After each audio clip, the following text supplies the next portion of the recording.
Halo, selamat datang di channel Belajar Bentar. Sebelumnya kita menggunakan settingan agar Windows kalian agak lebih cepat. Tetapi yang terjadi sekarang adalah thumbnail kalian atau foto kalian sama sekali tidak menampilkan preview yang biasanya kalian lihat. Sekarang hanya terdapat ikon foto. Untuk bisa menggunakannya lagi, kita pilih lagi This PC. Kalian juga bisa menggunakannya di sini. Setelah itu kalian pilih Properties. Dan setelah itu di sini kalian pilih lagi Advanced System Setting.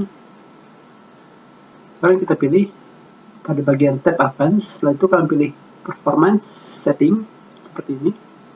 Dan di sini kalian pilih Show Thumbnail instead of Icons seperti ini. Setelah itu kita pilih Apply. Dan kita lihat di sini, maka sekarang foto kalian sudah menampilkan thumbnailnya lagi atau preview fotonya lagi.